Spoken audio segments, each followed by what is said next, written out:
VS classes के official online platform पर आप सभी का स्वागत है। उम्मीद कर रही हूँ आप सभी अच्छे होंगे और अच्छे से पढ़ाई कर रहे होंगे। तो हम देख रहे थे क्लास 10th का प्रश्नावली 1.1 जिसमें हमने क्वेश्चन नंबर 1 से लेकर 3 तक सारे क्वेश्चन सॉल्व कर लिए थे। अब हम देखेंगे क्वेश्चन नंबर 4 से 7 तक के सारे क्वेश्चन। ठीक है, तो क्वेश्चन नंबर 4 का जो सबसे पहला क्वेश्चन है वो क्या बोल रहा है कि एचसीएफ कितना 306 657 बराबर 9, मतलब कि आपका एचसीएफ कितना दे दिया है 9 दे दिया है और एलसीएम आपको निकालना है और जो दो संख्याएं हैं वो कौन सा दिया है 306 दिया है और 657 दिया है। हमको निकालना क्या है, ये एलसीएम निकालना है। ठीक है, तो इसमें कैसे करेंगे इसको सॉल्व। जो हमारा क्वेश्चन पहला है, ठीक है, जो पहली संख्या है हमारी तो क्या है n1 बराबर क्या कितना दिया है 306 दिया है और n2 बराबर कितना दिया है 657 दिया है। ठीक है, और एचसीएफ बराबर कितना दे दिया है हमारा 9 दिया है और एलसीएम हमको क्या करना है निकालना है। ठीक है, एलसीएम हमको क्या करना है पता करना है। अब हम इसको क्या करेंगे, यहाँ पर एलसीएम गुणे एचसीएफ बराबर क्या करेंगे n1 इंटू n2। ठीक है, अब एलसीएम हमको क्या करना है निकालना है, तो एलसीएम हम लिख देंगे गुणे एचसीएफ हमारा कितना दिया है 9 दिया है बराबर n1 हमारा कितना दिया है 306 दिया है गुणे और n2 हमारा कितना दिया है 657।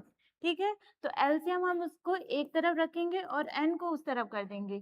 ठीक है, 306 गुणे 657, अब ये क्या है गुणे में है तो उस तरफ जाएगा तो क्या हो जाएगा भाग में हो जाएगा, तो हम इससे भाग देंगे। ठीक है, हम इसको काटेंगे तो कितना आ जाएगा हमारा एलसीएम 22 33 8। ठीक है, तो हमारा एलसीएम कितना आ गया 22 33 8। ये क्या हो गया क्वेश्चन नंबर फर्स्ट, जिसमें हमको क्या क्या दे दिया था n1 दिया था n2 दिया था और एचसीएफ दिया था। एलसीएम हमको क्या करना था निकालना था, तो जिसमें एलसीएम गुणे एचसीएफ बराबर n1 इंटू n2 करे हैं।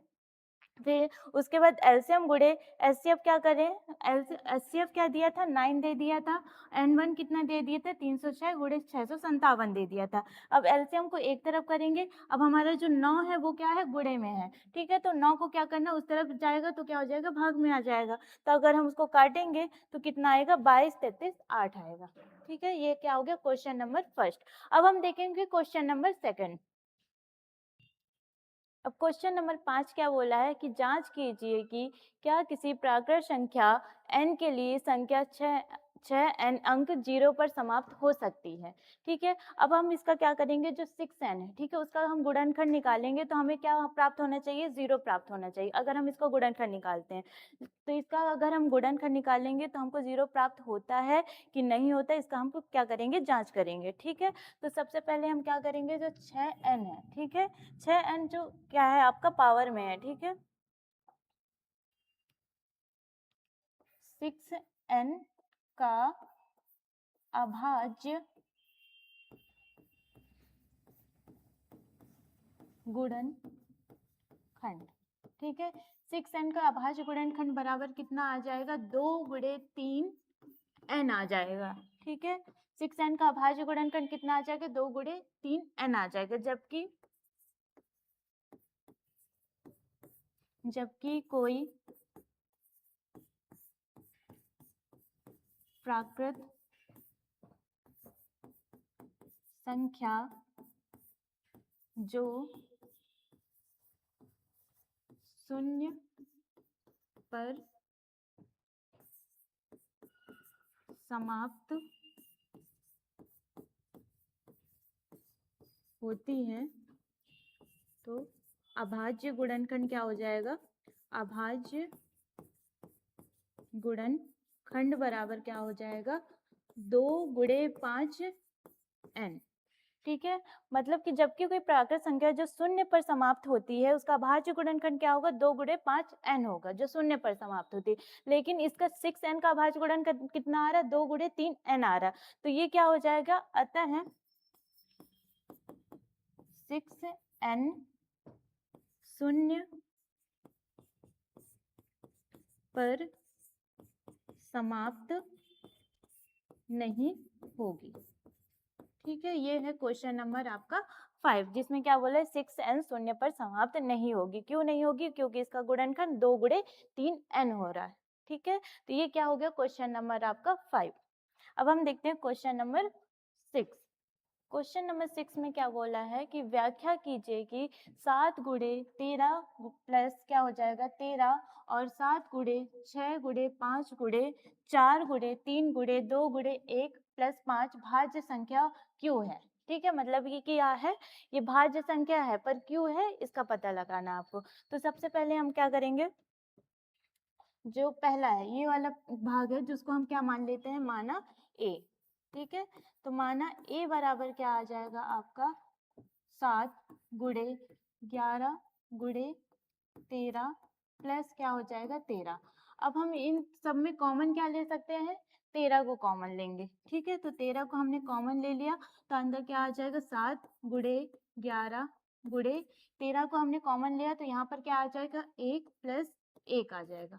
ठीक है, अब इसके बाद क्या करेंगे 13 है, फिर अंदर इन दोनों का गुणा करेंगे तो कितना आ जाएगा 77 आ जाएगा। फिर उसके बाद कितना आ जाएगा, एक मिनट, यहाँ पर एक, फिर प्लस क्या हो जाएगा 1, फिर बराबर कितना आ जाएगा 13। फिर उसके बाद 77 का मल्टीप्लाई 1 से करेंगे तो कितना आएगा 77 ही आएगा। ठीक है, फिर यहाँ पर क्या कर देंगे प्लस 1 करेंगे, फिर बराबर क्या हो जाएगा 13 77 और प्लस 1 को करेंगे तो कितना आ जाएगा 78 आएगा। तो गुणे करेंगे 78, मतलब कि यहाँ क्या है, इसके जो गुणनखंड है वो एक के अतिरिक्त क्या हो रहे हैं, अधिक आ रहे हैं। अगर हम इसका गुणनखंड निकालेंगे तो ये क्या हो जाएगा, ये भाज्य संख्या अतः है, यह भाज्य संख्या है क्योंकि इसके अभाज्य गुणनखंड एक के अतिरिक्त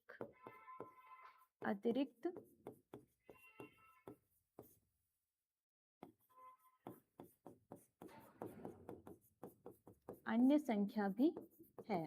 ठीक है, ये क्या हो गया हमारा ए नंबर हो गया। अब हम क्या करेंगे, बी नंबर करेंगे। तो यहाँ पर हम क्या कर देते हैं, बी नंबर कर देते हैं। तो माना बी बराबर क्या हो जाएगा हमारा, कितने नंबर है 7 गुणे 6 गुणे 5 गुणे क्या हो जाएगा 4 गुणे 3 गुणे 2 गुणे 1 प्लस क्या हो जाएगा 5। ठीक है, ये हो गया। अब हम इसमें कॉमन क्या ले सकते हैं, 5 यहाँ भी है और 5 यहाँ भी है, तो हम क्या करेंगे इसमें 5 को कॉमन ले लेंगे। ठीक है, तो 5 को हमने कॉमन ले लिया। अब हमारे ब्रैकेट के अंदर क्या क्या आ जाएगा, 7 आ जाएगा, इंटू 6 आ जाएगा, इंटू क्या हो जाएगा 5 है तो यहाँ पर क्या आ जाएगा 1 आ जाएगा, फिर इंटू क्या हो जाएगा 4, फिर इंटू 3, फिर उसके बाद कितना आ जाएगा 2, फिर उसके बाद 1, फिर प्लस क्या हो जाएगा 1 हो जाएगा। 5 क्या है हमने कॉमन ले लिया तो यहाँ पर क्या आ जाएगा 1 आ जाएगा। ठीक, 5 इंटू यहाँ पर सबका मल्टीप्लाई करेंगे तो कितना आ जाएगा 1008 प्लस क्या हो जाएगा 1 आ जाएगा। अब हम इस सबका करेंगे तो कितना 1008 में 1 प्लस करेंगे तो कितना आ जाएगा 1009 आ जाएगा। सेम स्टेटमेंट यही रहेगी। अतः ये क्या है, भाज्य है क्योंकि इसके अभाज्य गुणन 1 के अतिरिक्त अन्य संख्या भी हैं। ठीक है, ये वाला भी ए नंबर भी वही रहेगा और बी नंबर भी सेम स्टेटमेंट दोनों में रहेगा कि ये भाज्य संख्या, क्योंकि इसमें क्या है अभाज्य गुणनखंड एक के अतिरिक्त अन्य संख्या भी हैं।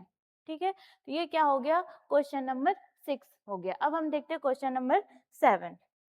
क्वेश्चन नंबर 7 क्या बोला है, किसी खेल के मैदान के चारों ओर एक वृत्ताकार पथ है। इस मैदान का एक चक्कर लगाने में सोनिया को 18 मिनट लगते हैं, जबकि इसी मैदान का एक चक्कर लगाने में रवि को 12 मिनट लगते हैं। तो मान लीजिए वो दोनों एक ही स्थान और एक ही समय पर चलना प्रारंभ करके एक ही दिशा में चलते हैं, तो कितने समय बाद वो पुनः पहुंचेंगे। ठीक है, प्रारंभिक स्थान पर मिलेंगे, मतलब कि क्या हो जाएगा, एक क्या है वृत्ताकार मैदान है, ठीक है।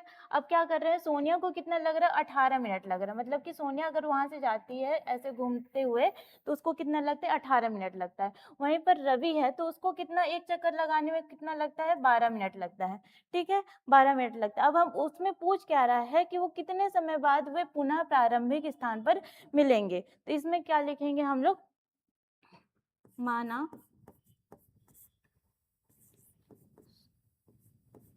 सोनिया